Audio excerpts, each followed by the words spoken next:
नमो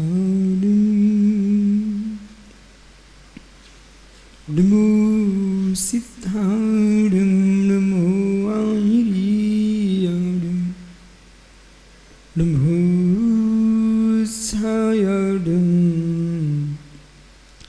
नमो लोय सोविसांडं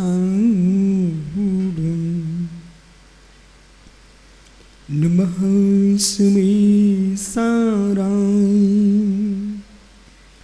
स्वानुभूत्वातिकांस्ते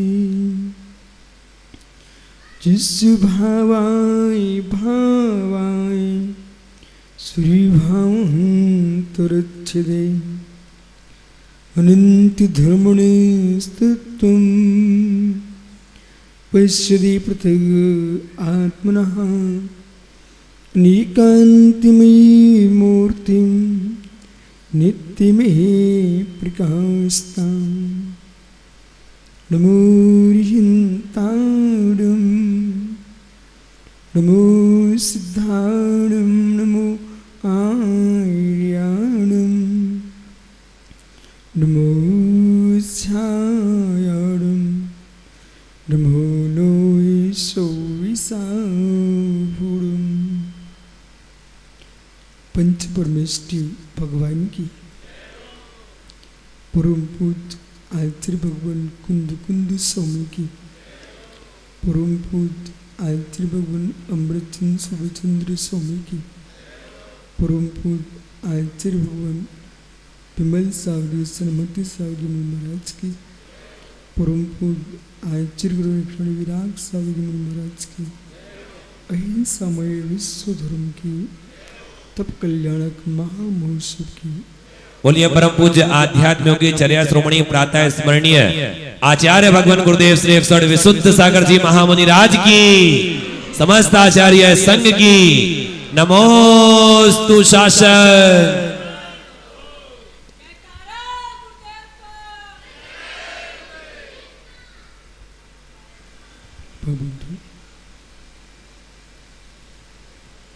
आचार्य प्रभु भगवत कुंद कुंद स्वामी कृत श्री समय साध्य वर्णित प्रेमियों पर भगवत अमृतचंद्र स्वामी कृत कलशों पर सुचंद्र स्वामी ने परमध्यात्म टीका में वस्तु के वस्तुत्व पर विशिष्ट विचार किया। तस्य भावस्तत्वम्, जो वस्तु का स्वभाव है वह तत्व है। इस जीव ने अनंतों को अनंतों पर न्याय करने का विचार किया, जगत के प्राणियों को न्याय दिलाने का विचार किया, पर भूल गया क्या दृष्टि है जीव की। जगत की नारियों को खुश करने पर विचार चल रहा है। वो घर में पत्नी बिलक बिलक के रो रही है कि स्वामी मुझे देख नहीं रहा। जनक के जगत की नारियों को प्रसन्न करने जा रहा है। घर में बैठी पत्नी बिलख रही है कि स्वामी देखता नहीं है मुझे।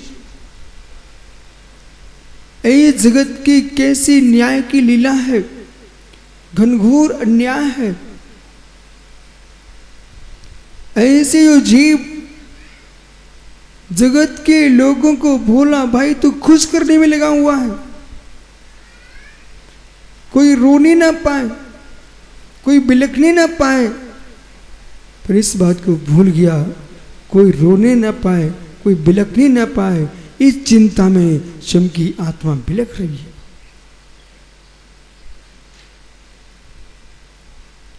इतनी करुणा में डूब गया जीव, करुणाशील पर भी करुणा खो बैठा। इतनी करुणा में डूब गया जीव, विषय को समझिए मैं क्या बोल रहा हूं। इतनी करुणा में डूब गया जीव कि करुणा करने वाले पर करुणा ही नहीं बची। और ऐसी करुणा किए कि भिकर से डंडा लेके खड़ा हो गया कि तुमने इसको मारा तो तुझे मार दूंगा। और मित्र उसको डराने के लिए ये डंडा चला दिया और वो धोखे से डंडा छूट गया, उसके सिर में लगा, उसकी मृत्यु हो गई। ये आपने क्या किया? करुणा करने चले थे, करुणा शून्य होकर के। इसलिए मोक्ष मार्ग जो है विवेकशीलों का मार्ग है, समझदारों का मार्ग है, रोने वालों का मार्ग नहीं है, झूठी करुणाशीलों का मार्ग नहीं है, सत्यात निर्णय पर करुणा करने का मार्ग है। तुम दया करने चले थे, दया शून्य हो गए। दया करने चले, दया शून्य हो गए। जब तक जगत पर दया करते रहोगे तब तक स्वयं पर अदयाभाव होगा। जगत की रुदन करते रहोगे तब तक संजीव तुम्हारा रोना बंद नहीं होगा। जब तक जगत के आंखों के आंसू पहुंचते रहोगे तब तक तुम्हारी आंखों का आंसू गिरना बंद नहीं होगा। लोग की आंखों के आंसू पहुंचते रहे, आपके नेत्रों का आंसू बंद नहीं होगा, क्योंकि तुम दुखियों को दुख देकर के रो रहे हो। भगवान ऋषभ देव ने सिखाया ही नहीं कि दुखियों को देख करके रोना चाहिए। भगवान महावीर स्वामी ने सिखाया ही नहीं कि दुखियों को देख के रोना चाहिए। आशीष विषय समझिए मित्र, दुखी आदमी है, उसे देख के रोना चाहिए? दुखी आदमी है, उसे देख के रोना चाहिए? हाँ ना में बोलिए ना। दुखी पर उसे देख के रोना चाहिए? तो ये सिद्धांत है। कोई कीचड़ में पड़ा हुआ है ना, तो तुमको भी कीचड़ में गिर जाना चाहिए। अरे पगले, तू भी कीचड़ में गिर जाएगा तो उठाएगा कौन? दुखी प्राणी को देख करके रोने की आवश्यकता नहीं है, उसके दुख को दूर करना चाहिए। बैठते रोगी को देख करके डॉक्टर रोने लग जाए तो बताइए अब कौन उसको रोग को ठीक करेगा? रोना समझदारी नहीं है, बिलखना समझदारी नहीं है। समझदारी यह है कि मैं प्रसन्न होकर के उसके प्राणों की रक्षा कर सकूं। मोक्ष मार्ग जो है बड़ा गहरा है। रुदन करने का मार्ग ही मोक्ष मार्ग नहीं है। ये तो असाता कर्म के आश्रव का कारण है, असाता के कारण है, असाता का कारण है। क्षण मात्र में तबला पतला तवा गर्म होता है, क्षण मात्र में रबी वो ठंडा हो जाता है। पतले तवे जैसे लोगों को कभी मोक्ष नहीं मिल सकता। पतले तवे जैसे लोग तुरंत गर्म तुरंत ठंडे होते हैं, इनको मोक्ष नहीं मिल सकता है। मोक्ष के लिए चाहिए मित्र, सारे मौसम अब चलते रहें पर हम मौसम के अनुसार ना चलें, उसे मोक्ष मिलेगा। मौसम के अनुसार चलने वाला मोक्ष नहीं जा सकता। मौसम के अनुसार बदलने वाला मोक्ष नहीं जा सकता। मौसम के अनुसार बदलने वाला मोक्ष नहीं जा सकता, क्योंकि मौसम एक प्रकार का नहीं बदलता है। देश में ग्रीष्म शीत वर्षा तीन ही मौसम बदलते हैं, लेकिन परिणामों के मौसम तो अनंत बदलते हैं। और जैसे भाव बदलेंगे ना, वैसा चलना प्रारंभ कर दिया। और कर्म के अनुसार चलने वाला जीव ब्रह्मचारी नहीं हो सकता। बोले, कर्म के अनुसार चलने वाला जीव ब्रह्मचारी नहीं हो सकता। साधु छोड़िए आप, कर्म के अनुसार चलने वाला जीव ब्रह्मचारी नहीं हो सकता। साधु छोड़िए आप। जब साधु बनना अत्यंत कठिन है, फिर परमात्मा कैसे बन सकता है जो कर्म के अनुसार चलता है? सिद्धांतों को समझ में क्या बोल रहा हूं। कर्म के अनुसार चलने वाला ब्रह्मचारी नहीं बन सकता। कर्म के अनुसार चलने वाला जीव धर्मात्मा हो ही नहीं सकता।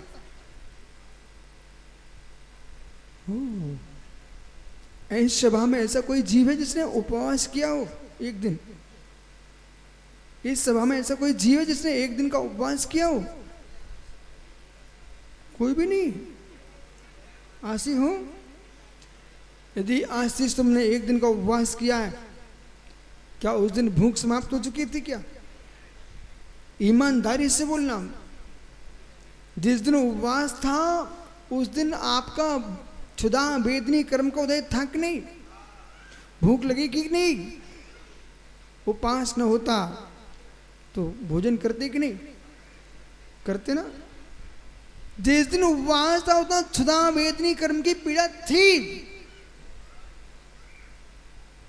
100% थी, लेकिन संकल्प था, हे पीड़ा तू पीड़ित कर सकती है देह को, पर मेरे मन को विचलित नहीं कर सकती है। मेरे मित्र, तुमने 24 घंटे बिना भोजन के बिना पानी के निकाल दिया, उस दिन क्या भूख नहीं थी क्या? कर्म के अनुसार चलना पड़ता तो तुम उपवास कर ही नहीं सकते थे। कर्म का उदय उस दिन भी था।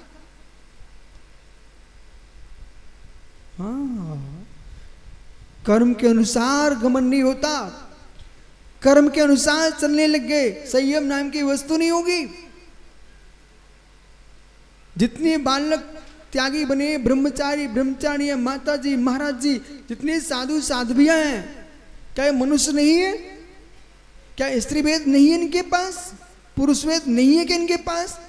और जो नपुंसक, उनके पास नपुंसक वेद नहीं है क्या? पुरुष की वासनाएं घास की अग्नि के समान है, तुरंत भभकती। नारी की वासनाएं कंडे की अग्नि के समान अंदर अंदर झुलसती है। नपुंसक की वासनाएं ईंट की अबे के समान है, 6-6 महीने झुलसता अबा भट्टा। ऐसी वासनाएं हैं। इन वासनाओं के नियोग पर भी तो वासना में वास नहीं करता है, उसका नाम ब्रह्मचारी होता है।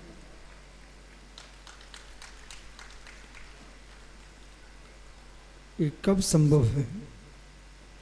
ये कब संभव है? जिस दिन बनारसी पंडित जी दुकान अच्छी चलती है, उसने संजीव दुकान पर बैठा रहता है, भोजन की चिंता ही नहीं करता। कोई राजकाज में फंस जाए व्यक्ति, घर में कोई दुख आ जाए, उस दिन क्या भूख समाप्त हो गई क्या? उपयोग तुम्हारा उस कार्य में लग गया। जब उपयोग बदलने पर व्यक्ति भूख प्यास को भूल जाता है। दुकान में अर्थ के आने पर प्यास भूल जाता है, तो निज में धर्मार्थ आने पर जगत के योगी संपूर्ण भूख प्यास भूल जाते हैं।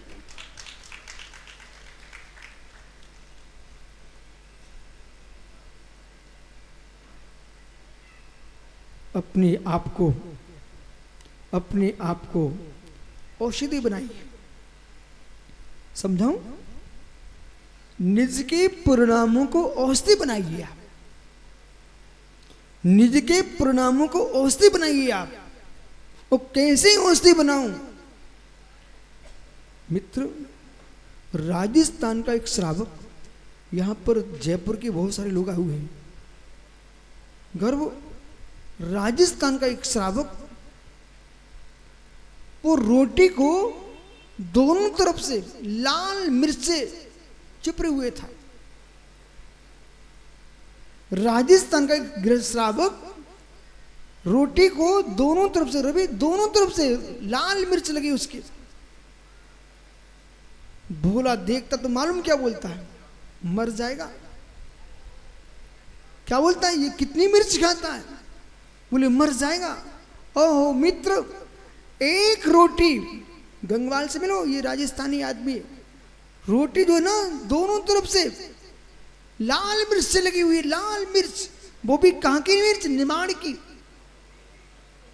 अत्यंत तीखी निमाड़ की मिर्च से रोटी लगी हुई है। और मुस्का के खा रहा बच्चा। और इधर भोला शीशी कर रहा। लेकिन बात क्या थी? बात क्या थी? दूसरा व्यक्ति मिर्च खाता, उसकी आंखों में आंसू टपक रहे हैं, इधर नाला नीचे से नाक के बहने लग गया, और जब सोच गया तो वहां शीशी करने लग गया बेचारा, वो मिर्च खा रहा था। लेकिन बात क्या थी? आयुर्वेद शास्त्र कहता है कितनी तीखी मिर्च हो आप घृत में उसको लगा दीजिए, घृत के अनुपात से, घृत के संयोग से मिर्च का जहर उतर जाता है। घृत के अनुपात से मिर्च का असर नहीं पड़ता। मेरे राजस्थानी लोग मिर्च जरूर लगाए थे, पर वो उस रोटी में घी लगाए थे, और इतना ज्यादा घी लगाए हुए थे कि मिर्च का संक्रमण हो चुका था। उसका मित्र बंधेज को पारनाम को उच्चा। जिसके सक्सेंस अधिक होते हैं। आशीष, कभी आपने मिट्टी खाई क्या? सीधी सीधी मिट्टी खाई? और मित्र जगत के लोग मिट्टी खाते हैं और पत्थर खाते हैं। ये पंडित बैठा ना, ये रोज पत्थर खाता है, रोज पत्थर खाने वाला आदमी। नहीं खा तो त्याग कर दो, आज से कर दे त्याग पत्थर खाने का। है ताकत? तुम पत्थर नहीं खाते? सुबल सागर तक पत्थर खा लेते, तुम कहूं के खेत की मूली हो। ओहो, ये चक्की में आटा पिसता है और कुछ दिन फिर चक्की टकती है, ये छेद उसके भर कैसे गए? वो पत्थर घिस घिस के गया कहां? आटे में बंधेज को पारम को ऊंचा। जिसके सक्सेंस अधिक होते हैं वो अपने परिणत करा लेता है, ये सिद्धांत है। आटा अधिक था, पत्थर कम थे, सो सारा पत्थर घिस घिस के पेट में चला गया। और ये आशीष गुड़ खाता, गुड़ हापुड़ से लेकर के करेली से लेकर दुनिया में जहाँ गुड़ बनता है, मैं मालूम मजदूर ऐसे पटक देते गुड़ को, पैरों पर चढ़ जाते, जूते पहन के चढ़ जाते भेलियों पर, और सारा का सारा गुड़ में मिट्टी छप जाती है। और जैसे गीला गुड़ हुआ सारी मिट्टी गुड़ बन जाती है, और सब गप गप खा जाते। मिट्टी खाई कि नहीं आज तक तुमने? छोड़ के देखो। हो बिकॉज मिट्टी भी खा गए तो पत्थर भी खा गए। पर क्या हुआ? जिसके सत्य अधिक होते सकते अपने रूप परिणत करा लेता है, सिद्धांत है। ऐसे ही जो रागी लोग रहते ना, वे बेचारे प्रभावित हो जाते हैं राग में। पर जब वैराग के सक्सेंस बढ़ जाते हैं तो मेरे मित्र, जैसे गुड़ के साथ मिट्टी भी पता नहीं चलती, पत्थर का परमन आटे में हो जाता पता नहीं चलता, और मिर्च का असर घी में पता नहीं चलता। आपने जैसे घृत में और जहर, विष, शंख, कुचला, संखिया, इन सबको गोघृत में शुद्ध करो ना, ये सब जहर का असर समाप्त हो जाता है। गोघृत में जहर को वैद्य शुद्ध करता है। गोघृत में जहर को वैद्य शुद्ध करता। सुनिए, मंत्र के माध्यम से, औषध के माध्यम से जहर को औषधि बनाया जाता है। मंत्र के माध्यम से, औषध के माध्यम से विष को भी औषधि बनाया जाता। बोलिए ना, मंत्र के माध्यम से, औषध के माध्यम से, घृत के नियोग से विष को भी औषधि बना लिया जाता है। ऐसी विषय कसाई विष से युक्त ये आत्मा मंत्र के माध्यम से, संयम की औषधि से इस विष को निर्विष कर लेता और परमात्मा बन जाता है। उपयोग बदल दीजिए। आंखें मत फोड़िए,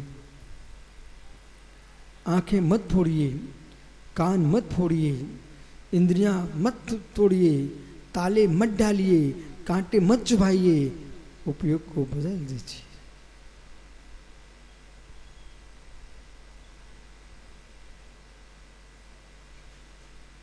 उपयोग को बदल दीजिए।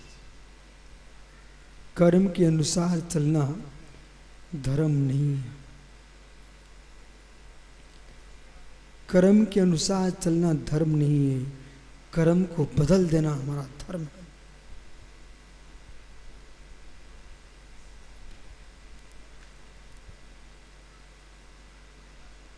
कर्म के अनुसार चलने वाले असमर्थ लोग होते हैं। कर्म के अनुसार चलने वाले असमर्थ लोग होते हैं।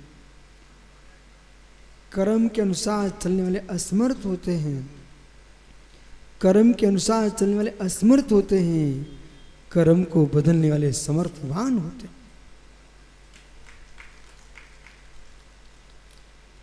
हाथ की रेखाओं पर चलने वाले अज्ञानी होते हैं।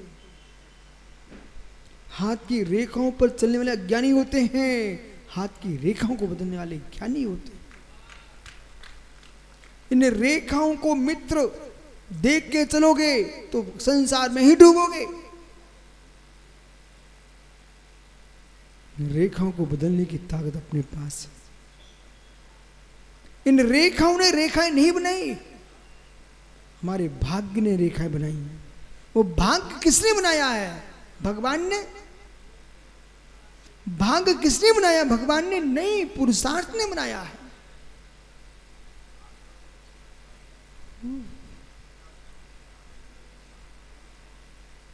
भाग्य भाग्य ने नहीं बनाया। भाग्य भाग्य ने नहीं बनाया। भाग्य भगवान ने नहीं बनाया। भाग्य हमारे पुरुषार्थ ने बनाया। आशीष भैया मुझे देखो ना, आशीष मुझे देखो ना, पीछे देखो, देखो बोले अंतर आ गया। ये भाई मुझे देखता तो हाथ जोड़ के देखता, और जैसे ही पीछे देखा तो उसने हाथ ऐसे कर लिया।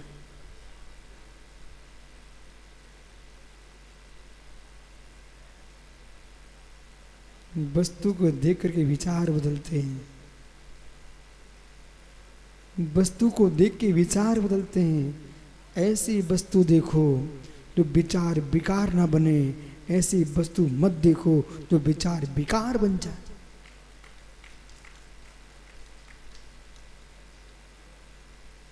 हमारे सुबल सागर महाराज जी ने कहा, हम संयम को न्याय की दृष्टि में समझना चाहते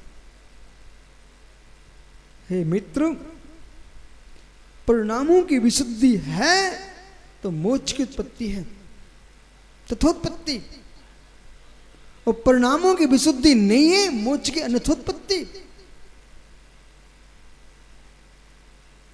जगत का जीव नर नारियों के चेहरे निहारेगा, ब्रह्मचर्य की अनथोत्पत्ति।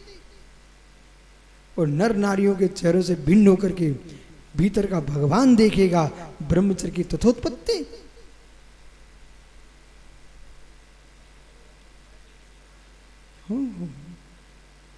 जान करके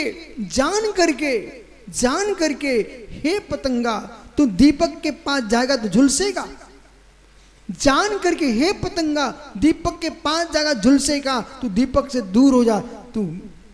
तू हे पतंगे दीपक से दूर होगा, तू फुदकेगा। ऐसे हे पतंगो, तुम नारी दीपक के पास जाओगे तो विषय में झुलस जाओगे, उससे दूर रहोगे तो संयम में फुदकोगे।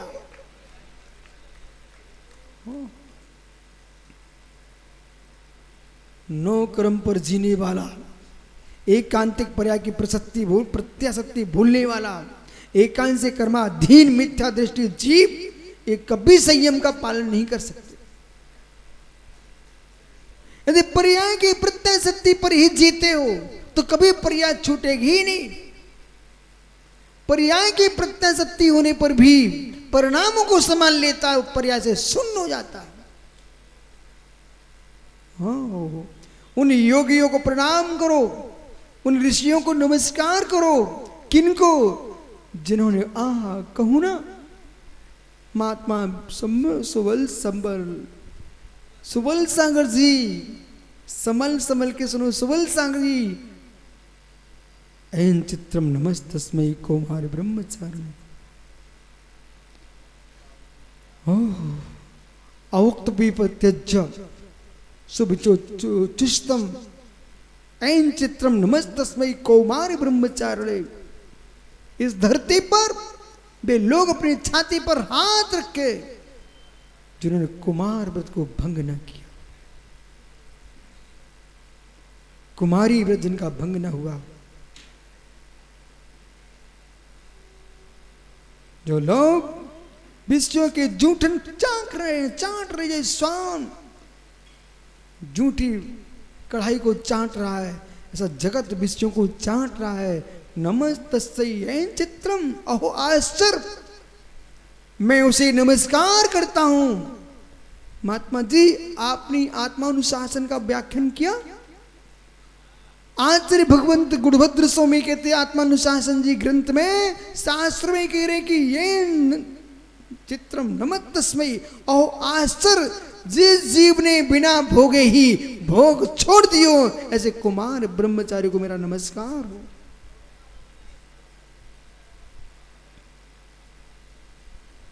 कुमार ब्रह्मचारी को नमस्कार।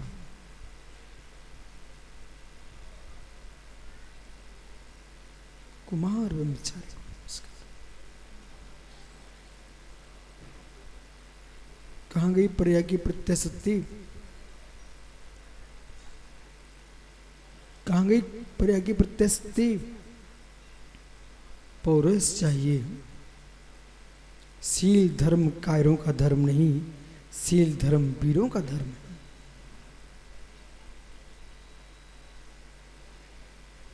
अपनी ही शक्ति का नाश करने के लिए जगत पर तड़प रहे बेचारे। हो इसलिए उपयोग को परिवर्तन कर लीजिए।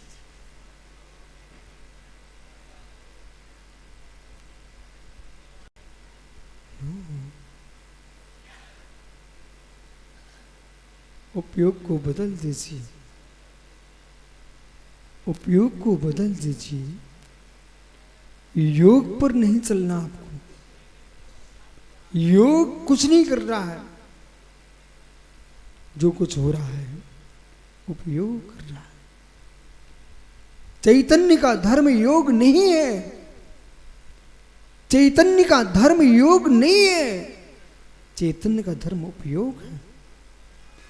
आशीष भैया, मित्र जिसमें उपयोग ही नहीं है उसमें उपयोग जा रहा है।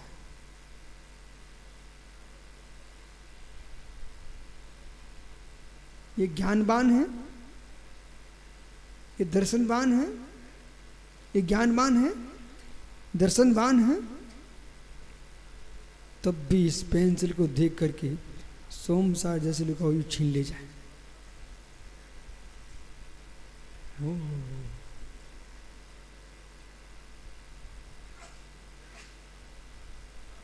भैया भैया, ये देह चेतन है क्या? चेतन देह चेतन के चेतन, जीव चेतन है, देह अचेतन। मित्र आशीष, आपकी देह अचेतन, संसार में नारियों की देह अचेतन। ओहो, आत्मा चेतन। हे आत्मा, ये चरम की अचेतन शरीर में तू चिपक करके ब्रह्म धर्म का विनाश कर रही है। अचेतन में चेतन रीझ रहा है, यही अब्रह्म भाव है।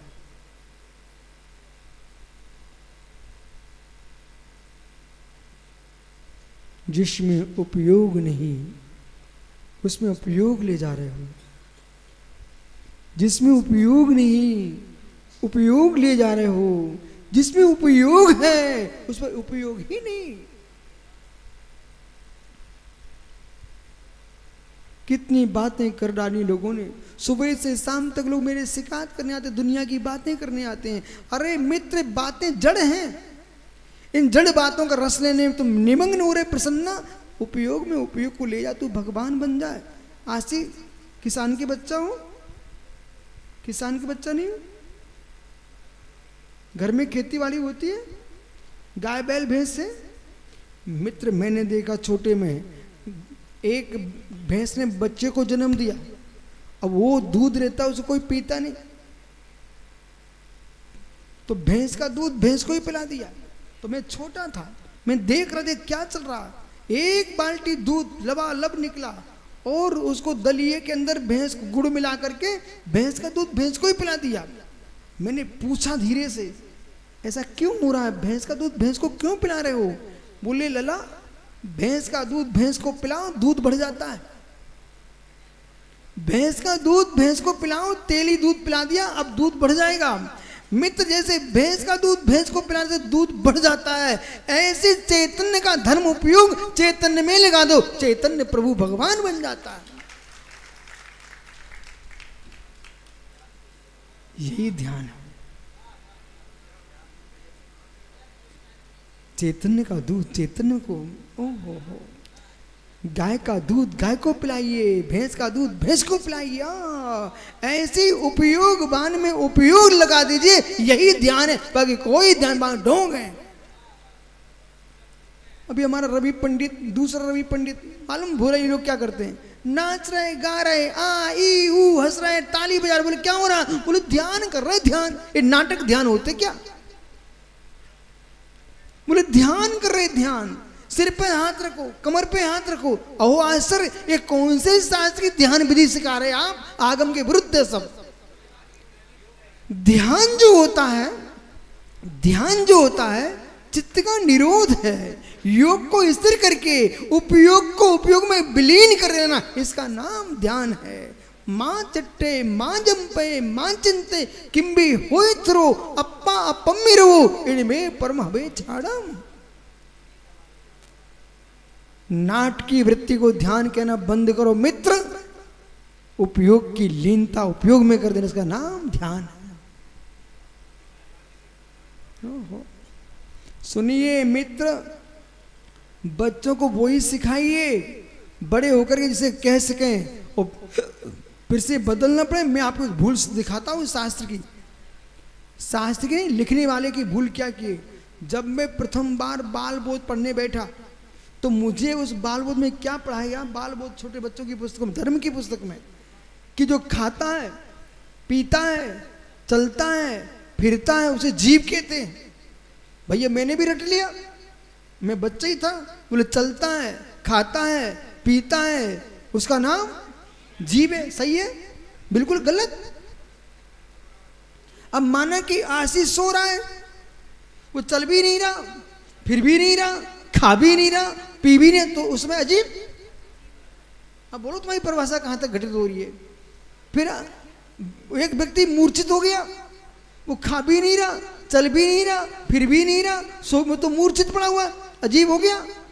गर्भ में बैठा है बच्चा, कोई रोटी भी नहीं खा रहा कुछ कर भी नहीं रहा चल भी नहीं, फिर वही का अजीब। इसलिए ये कोई परिभाषा त्रिकालिक नहीं है, ये बचपनिया परिभाषा है।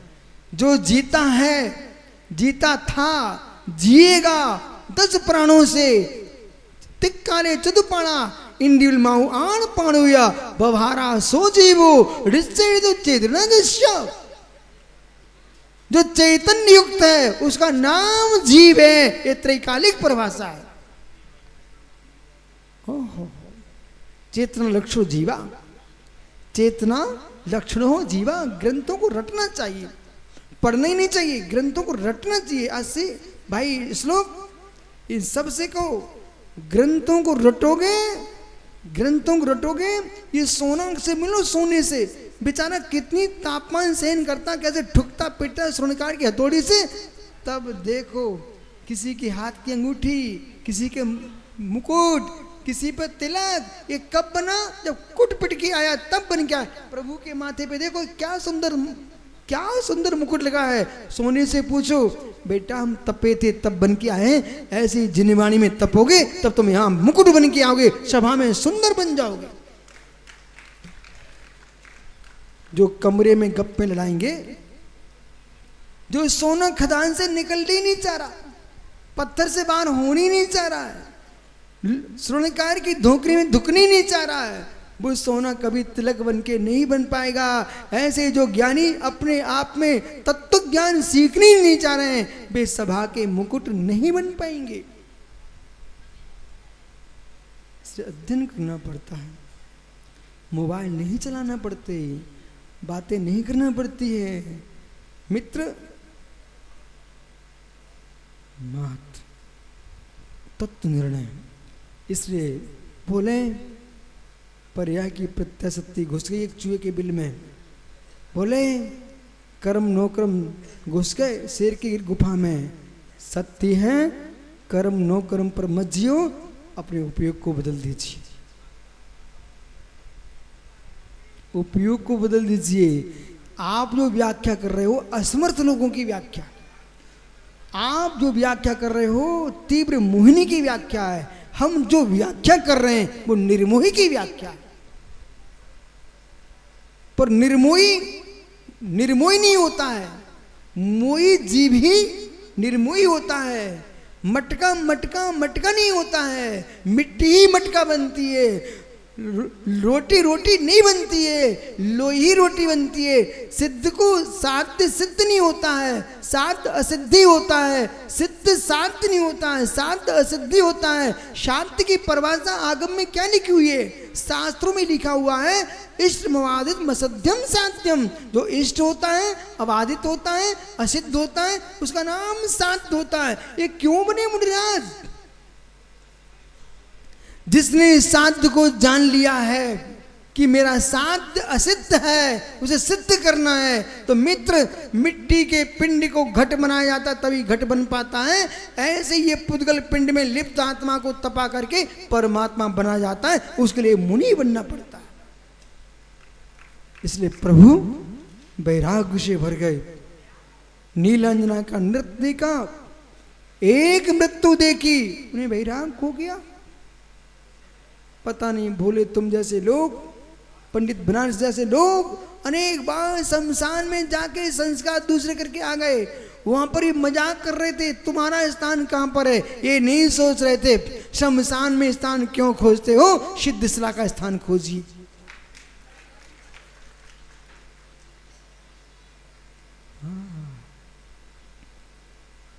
क्यों भाई, आप लोग भूख नहीं लग रही क्या? क्यों मित्र, भैया प्यास नहीं लगी तुझे क्या?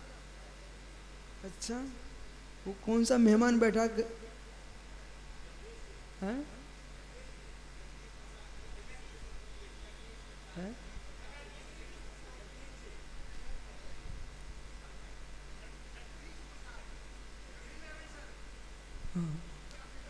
मुमुक्षु जगदीश, देख तू, तेरा नाम ही जगदीश है और प्रसाद भी है न। तुझे अब जगदीश के पास जाना, प्रसाद मांगने जाना, तू स्वयं में जगदीश है, स्वयं में प्रसाद है।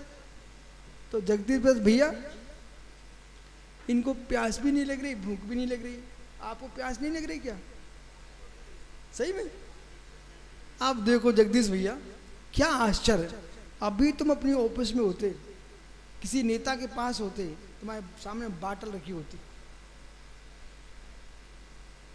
किसी नेता के पास होते तो आप सबसे पहले पानी की शीशी तुम्हारे सामने होती, बराबर।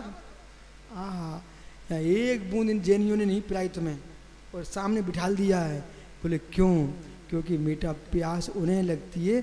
परीक्षा में तो गए ना, परीक्षा हाल में मैं भी गया था, मैं देखता था बहुत सारे बच्चे कहीं यूँ करते थे कि यूँ करते, यूँ करते।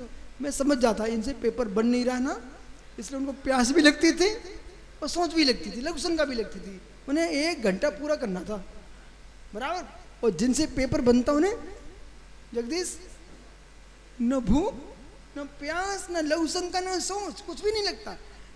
जब पेपर में लीन होता है ना, उसे कुछ नहीं लगता है। ऐसे जगदीश भाई, उपयोग तुम्हारा इधर प्रवचन में था, तुमको प्यास नहीं लगी। यही कारण है इस जैन मुनि 24 घंटे में एक बार पानी पीते और फिर पीते ही नहीं है, गर्मी का पता ही नहीं चलता।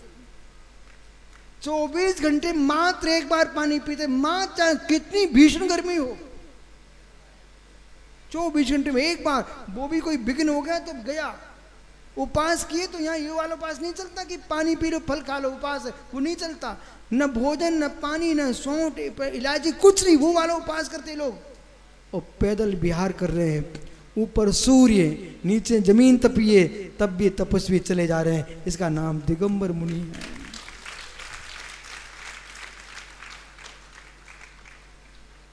भैया जगदीश, दिल्ली से बिहार किया मैंने और राजस्थान की ओर जा रहा था।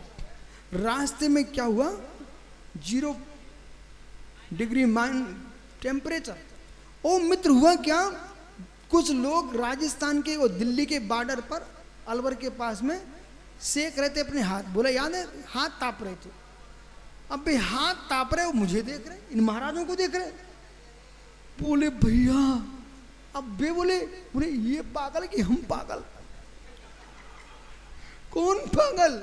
और फिर मालूम ये अपने घर में था, भोला किसी व्यक्ति ने उस दिल्ली के कोहरे की वीडियो बनाई और छोड़ दी देश में।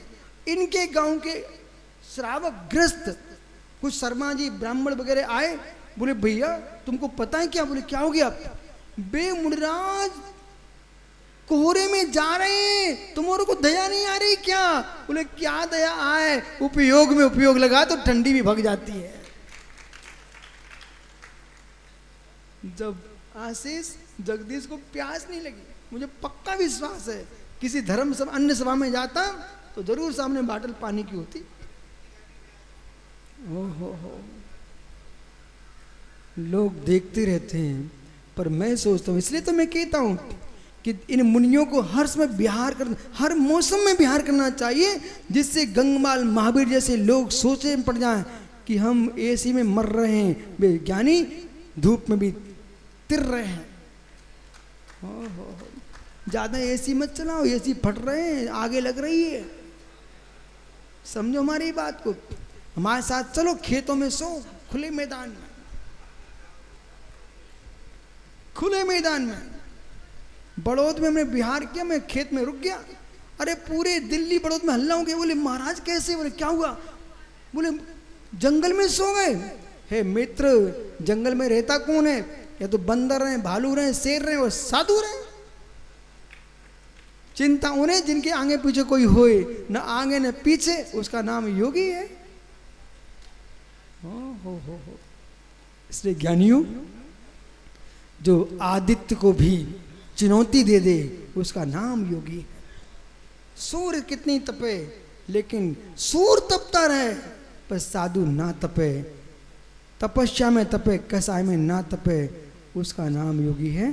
बस नरेश पंडित जी, प्रतिष्ठाचार्य जी, अपने भट्टारक जी से और वृषभ सेन जी से पूछना, दवाई को कहाँ सुखाना पड़ता है, औषधि को कहाँ सुखाना पड़ता है।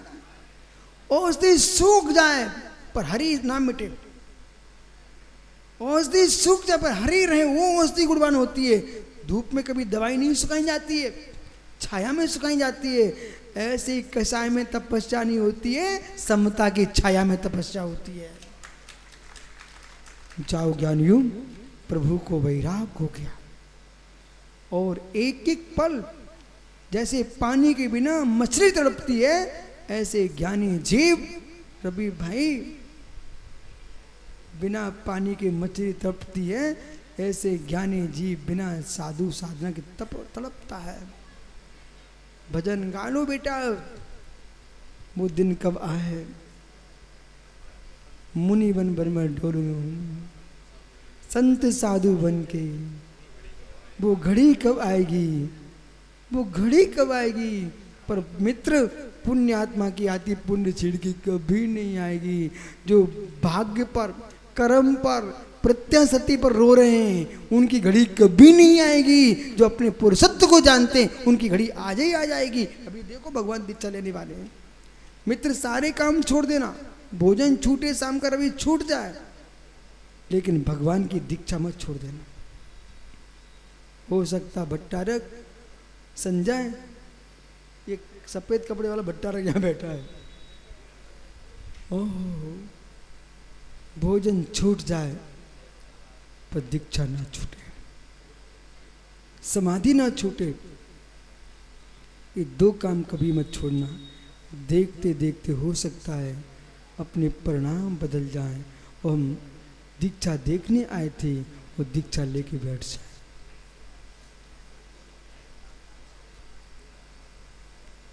क्या हुआ संजीव मित्र? चेहरा तो ऐसा लग रहा है जैसे तो ये अजीब कपड़ा उतारने वाला हो। वो हमारा आशीष कल आंखों में आंसू गिरा रहा था। मित्र गंगवाल समझ गए जीव द्रव क्या है? समझ गए? इसलिए मित्र समझिए, साधना बिल्कुल कठिन नहीं होती है, उपयोग कठिन होता है। उपयोग को बदल दीजिए, न भूख लगती न प्यास लगती है, जो है आत्मा शुभावम परिभाव भिन्नम, आत्मा शुभावम परिभाव भिन्नम। आत्मा का स्वभाव परिवर्तन भिन्न। भगवान महावीर स्वामी की बोलिए आचार्य भगवान गुरुदेव विशुद्ध सागर जी